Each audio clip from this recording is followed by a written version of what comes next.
So that's what I was going to say. Like, do you know about the option of being a blank voter? Yes, I do. Okay. I got to be an independent. That's where I'm kind of, where I'm leaning towards as well. But that's the Yeah. reason why I'm trying to inform more and more people about that option, because the only way that it works, obviously, is if it's drove in large numbers. So, it would have to be more than just a haywire here and there, because they'll consider those discardable. But you would also have to vote locally. That's the way to keep it in the process for, because when you vote, for who you think will become president, and then you actually do elections for the local president, the local officials and stuff like that. So you do make Yes. decisions in the election. It's just that collectively, I think if we all understood how blink voting worked, we would be able to change more laws that could be more, productive to our communities. Mm-hmm. So I Because look actually at the agree last with that. election. I'm sorry to say, after it's become a popularity contest, and it's sort of like high school. It's like, okay, I don't want to see my politicians up here talking about miscellaneous stuff like, oh, a laugh or anything like that. It's just it's nonsense. I want to hear about what are you going to do for the people. What are you really going to enact? And not nothing to be like, oh yeah, I'm gonna just do this and do that. No, I want to hear a full plan, because America is not great. Not right now.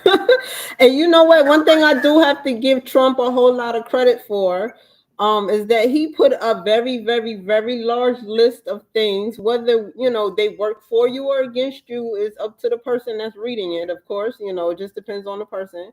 But I do have that list in my shorts for anyone that would like to go back and read it and see what his policies are consistent of. I like the idea that we have something to look at, because Kamala, I feel like, is just kind of, trying to wait until the last minute to kind of get that, that hot wave of people just making that split decision. And I don't think that that's a good idea. I don't think that people should be making split decisions when it comes to voting, because it really does affect our communities when we don't vote the correct way. Go ahead. Like when you vote, you should be thinking with a clear head, a clear mind, and a really like going to stand behind it. It shouldn't be rushed and be like, well, just because it's a new hot thing, and I'm sorry, I believe that's a sheep's mentality. Oh, it's a new hot thing. Let's just go with it.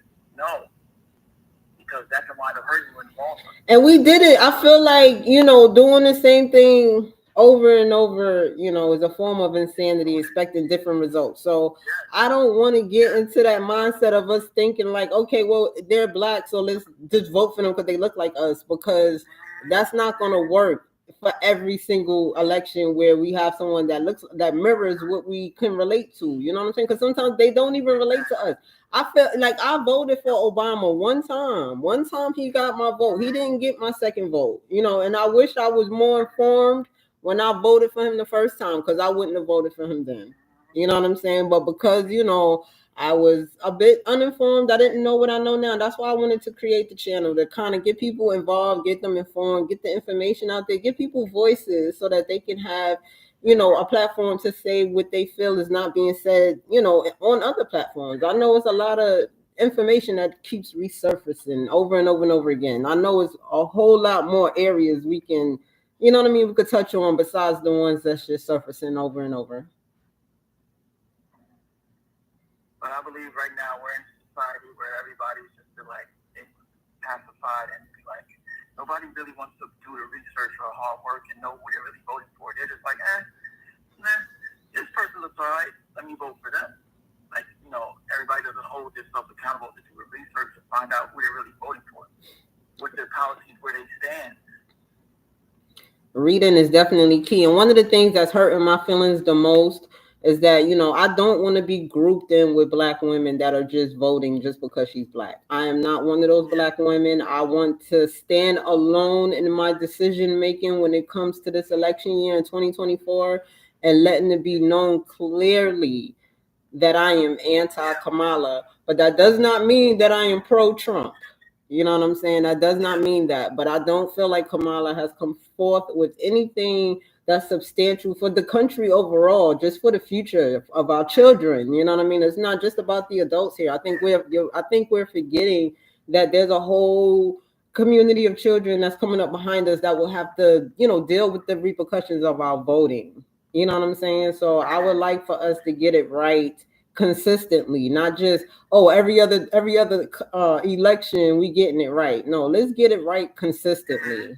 You know what I'm saying? Like every time we have options, it doesn't matter if it's Republican, Democrat, third party, or like you say, blank voter. Let's be on the same accord for what works for the household, because that's what it's about. I think everybody is stuck in this individuality mindset, not realizing that most people do not live by themselves. You know what I'm saying? Most people live with somebody. So, if that's your household, that's something that you need to be considering when it comes to voting. If you're struggling putting food in the house, that's affecting your household. You know what I mean? If your rent is too high, that's affecting your household. Your household needs to come together and have that conversation and figure out which policies is going to correct what's going so wrong right now. So And I feel like there's such a disconnect between, like I said, politicians and whoever we vote for. Because, yeah, you can talk a good game, but when it comes down to it, it's like, okay, what are you really doing for the people? right. Right. That's why I say I'd rather be independent or anything like that. You let the government really take the government accountable passing these laws. I don't really need a face. I just need to know that you're working for the people. Exactly. And I think that's what I think people are, got this thing where, they have to look a certain way, like being presentable. Yes, I agree. A person should always be presentable when it comes to you being the addresser of this great nation. You have to be presentable because people are going to be looking at you. So I get that. But I feel like right now we are being viewed as like our military is not even as strong as it should be. You know what I'm saying? That frightens me. That really, really frightens me, because the best way to infiltrate anything is from the inside. You know what I'm saying? So, I'm hoping that we can stay on our P's and Q's and stop perpetrating ourselves as clowns out here and really think about what we are doing. So that is the point of this whole panel, to give people more of an open mind, give them more of a voice to speak their opinions, and see if your decision really is, what you might or might not have been thinking before you call. You might think differently, you might not. I'm not saying that you will, but sometimes having that discussion can enlighten those that may not have had the information otherwise.